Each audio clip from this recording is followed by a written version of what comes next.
Hello दोस्तों, welcome to NEET explorer. मैं हूं एमटीजी और मैं एक सेकेंड ईयर एमबीबीएस स्टूडेंट हूं।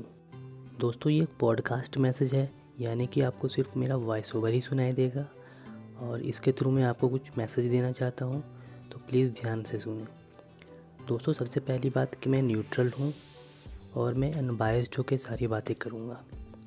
दोस्तों, अभी का सिनेरियो सबको पता है कि स्टूडेंट्स दो गुट में बटे हुए हैं। कुछ चाहते हैं कि नीट पोस्टपोन्ड हो और कुछ चाहते हैं कि नीट पोस्टपोन्ड ना हो, एग्ज़ाम हो।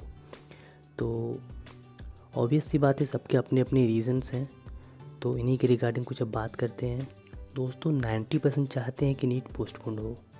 तो आपको वजह पता है, क्योंकि एक तो हेल्थ इश्यूज़, सब कोविड से परेशान हैं और एग्ज़ाम में तो ऑब्वियस सी बात है कि सोशल डिस्टेंसिंग फॉलो नहीं होगा और ऊपर से मेंटल प्रेशर जो होगा वो अलग, तो सोचना तो जायज़ है उनका। और दूसरी बात, कुछ लोगों को कोविड हो भी सकता है, उनके पेरेंट्स इन्फेक्टेड हों, वो इन्फेक्टेड हों। और सबसे बड़ी बात कि ट्रैवलिंग इशू, कुछ तो बच्चे इतनी दूर दूर से आते हैं, 500 किलोमीटर 200 किलोमीटर, पता नहीं कहाँ कहाँ से। कुछ बच्चे गांव से आते हैं, तो उनको ट्रैवलिंग में बहुत प्रॉब्लम होगी। तो मैं चाहता हूँ गवर्नमेंट इस पर कुछ सोल्यूशन इसका निकाले, ताकि बच्चे एग्ज़ाम दे सके सही सलामत। 10% वो जो चाहते हैं कि नीट पोस्टपोन ना हो, एग्ज़ाम हो जाए, तो उनकी बात भी अपनी जगह पे सही है, क्योंकि हमें पता है कि सिचुएशन अभी ठीक होने वाला कुछ है नहीं। तो इसमें ही हम किसी तरह से सब कुछ ठीक ठाक से एग्ज़ाम देने की कोशिश करें। और वजह ये है कि यार, एक चीज़ को पढ़ पढ़ के दिमाग ख़राब हो जाता है। तो लोग बार बार एक ही चीज़ को पढ़ रहे हैं। पहले मई में होने वाला था, उसके बाद जुलाई में, जुलाई से सितंबर में। अब यार, अब और कितना पोस्टपोन करवाना चाहोगे? तो ये भी एक सही बात। और मेरे काफ़ी सारे फ्रेंड्स ये भी चाहते हैं, मुझसे शेयर करते हैं कि यार क्या करें, बार बार कैंसिल हो रहा है तो पढ़ने का मन भी नहीं करता है। तो ऑब्वियस सी बात ये है। तो दोनों के पक्ष मैंने रखे हैं अनबायस्ड होकर के। तो ये तो थी स्टूडेंट्स की बात। अब आते हैं कि स्टूडेंट्स ने क्या किया। तो यार, 90% स्टूडेंट्स ने क्या किया कि कैंपेन चलाए ट्विटर पे हैशटैग चलाए कि पोस्टपोन नीट एंड जेई, और कई न्यूज़ चैनल से संपर्क किया, बहुत सारे, मतलब हर तरह से कोशिश की। लेकिन फ़ायदा क्या हुआ? अल्टीमेटली हमारे एचआरडी साहब, मिनिस्टर, बोलते हैं बच्चे तो बहुत एक्साइटेड हैं एग्ज़ाम देने के लिए, सब परेशान थे, मुझसे कह रहे थे कि एग्ज़ाम जल्दी करवाओ जल्दी करवाओ। तो अल्टीमेटली आपके इतनी मेहनत करने का फ़ायदा क्या हुआ? तो सोचने वाली बात ये है कि गवर्नमेंट या एनटीए वो एग्ज़ाम लेना चाहती है, वो किसी भी कॉस्ट पर। हम अपनी बात नहीं कर रहे, हम स्टूडेंट्स की बात नहीं कर रहे, हम बात कर रहे हैं एनटीए या गवर्नमेंट की, क्योंकि उनको एग्ज़ाम लेना है, सेशंस हो या फिर कुछ भी हो, वो उनकी प्रॉब्लम है। और दूसरी बात ये कि एचआरडी साहब अजीब अजीब बातें करते हैं, बोलते हैं कि इतने बच्चों ने एडमिट कार्ड डाउनलोड किया, मतलब कि वो एग्ज़ाम देना चाहते हैं। ये तो काफ़ी बेवकूफ़ी भरा जवाब था।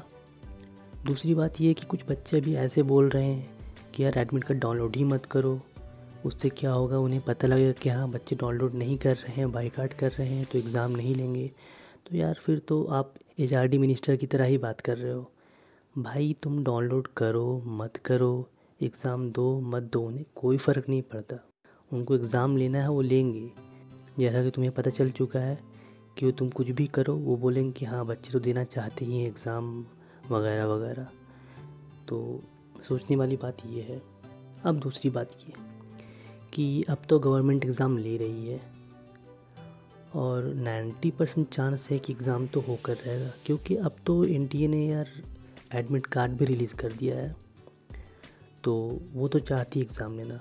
अब बस एक ही शर्त पे एग्ज़ाम रुक सकता है कि वो सेंट्रल गवर्नमेंट पे, उन पे प्रेशर आए, वो बोले कि एग्ज़ाम कैंसिल हो।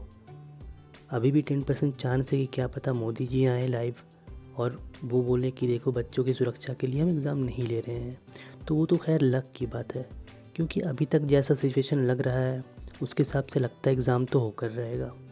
तो अब हमें क्या करना चाहिए? तो सबसे पहली बात है कि दिमाग को ठंडा रखा जाए और पढ़ाई शुरू करें। क्योंकि दोस्तों, अभी तक आपने जितना भी मेहनत किया, सारा पानी में चला गया। कोई आपकी बात सुन नहीं रहा है। और दूसरी बात कि आपको पब्लिक का सपोर्ट है। तो स्टूडेंट्स का पहला काम ये है कि आप पढ़ाई पे फोकस करो। आपका पहला प्रायोरिटी पढ़ाई, बाद में कुछ और। लेकिन आजकल मैं देख रहा हूँ बच्चे ट्विटर पे, फेसबुक पे, यूट्यूब पे पता नहीं कहाँ कहाँ लाइव घंटों वीडियोस देख रहे हैं। लाइव में आके पोस्टपोन लगा रहे हैं, कुछ रो रहे हैं कि एग्ज़ाम दूंगा ही नहीं मैं। तो यार बेहतर है कि तुम सोशल मीडिया से दूर पढ़ाई पे फोकस करो। अभी दोस्तों अभी 15 डेज़ हैं। 15 डेज़ बहुत होते हैं अगर आप बहुत अच्छे से तैयारी करो। 15 डेज़ में अगर 15 आवर्स पर डे आप पढ़ाई करते हो तो आपके लिए बहुत है वो, क्योंकि आपने साल भर बर्बाद नहीं किया बल्कि साल भर आपने पढ़ाई की है। ऊपर से आपको एक्स्ट्रा टाइम भी मिला। तो एक्सक्यूज़ ना बनाते हुए आप पढ़ाई पे ध्यान देना शुरू करो। और दूसरी बात, सोशल मीडिया से दूरी बनाओ, क्योंकि मैं देखता हूँ यूट्यूब पे, ट्विटर पे, फेसबुक पे यार ऐसे नेगेटिविटी वाले मैसेज हैं कि कोई भी बच्चा डिप्रेस हो जाए। यार अच्छा खासा पढ़ रहा हो और वो डिप्रेशन में चला जाए कि यार कैंसिल होगा, कैंसिल नहीं होगा। मतलब यार तुम सोचो ही ना मत वहाँ पे। तुम्हें सोचने की ज़रूरत ही नहीं है कि एग्ज़ाम हो चाहे नहीं हो। 13 को डेट है तो तुम उसको फाइनल मार्क मान के शुरू कर दो। दोस्तों जैसा कि मैंने पहले कहा था कि मैं एक MBBS स्टूडेंट हूँ और मुझे इन सब में न्यूट्रल अनबायस्ड होकर बात करना है, क्योंकि मैं इससे अफेक्टेड नहीं हूँ। लेकिन फिर भी आप सबकी केयर करता हूँ तो पॉजिटिव एस्पेक्ट बताना मेरा फ़र्ज़ है। मेरे कई सारे फ्रेंड्स मुझे कॉल करके बोलते हैं कि यार देखो पढ़ाई तो कर रहा था मैं, लेकिन अचानक से न्यूज़ देख रहा हूँ तो बोल रहे हैं वहाँ पे कि पोस्टपोन हो सकता है। पोस्टपोन नहीं होगा, पोस्टपोन होगा। तो मैं उनसे एक ही बात बताता हूँ उनको कि देखो 13 को डेट आ चुका है तो तब तक तुम्हारे लिए पत्थर की लकीर वही है। अब एग्ज़ाम हो नहीं हो तुम्हें उससे मतलब नहीं है। तुम मान के चलो कि 13 को तुम्हारा एग्ज़ाम है और तुम बाकी निगेटिविटी से दूर रहो। तुम्हें पढ़ाई करना है कि 13 को एग्ज़ाम हो। ठीक है, कैंसिल हुआ तो होकर रहेगा, नहीं होना एग्ज़ाम तो होकर रहेगा। अगर मान लो कि एग्ज़ाम हो गया और आप प्रिपेयर नहीं हो तो नुकसान किसका हुआ? ऑब्वियसली बात है आपका।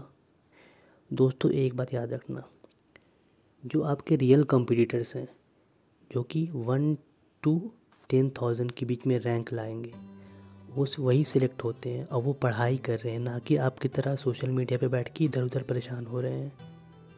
तो आप सोच लें कि आप कंपटीशन में किस जगह पे हैं। और सबसे बड़ी बात ये कि वो सेल्फिश बन के पढ़ाई कर रहे हैं और आप उनके लिए रास्ता खोल रहे हो, उनके लिए मेहनत कर रहे हो। लास्ट में आप सिलेक्ट नहीं होंगे, वो सिलेक्ट हो जाएंगे जिन्होंने कुछ मेहनत नहीं किया। अभी भी स्टार्ट कर दे पढ़ाई। तो अभी से इस वीडियो को देखने के बाद जाएं और अभी से पढ़ना शुरू कर दें। आपको कोई सोशल मीडिया से दोस्ती रखने की ज़रूरत नहीं है, सब कुछ से दूरी बना लो भाई। पढ़ाई को पहला प्रायोरिटी। जो होगा न्यूज़ में आपको मिल जाएगा, कभी ना कभी आपके पेरेंट्स बता देंगे, आपके फ्रेंड्स कॉल करके बता देंगे। लेकिन आपको सोशल मीडिया से दूर रहना है, आपको पढ़ाई पे ध्यान देना है। 15 आवर्स पर डे रिवीज़न के लिए इनफ है। और हालांकि इतना हमेशा पॉसिबल नहीं है, लेकिन फिर भी 15 डेज़ हैं आपके पास, एक बार तो सारा रिवीज़न हो सकता है।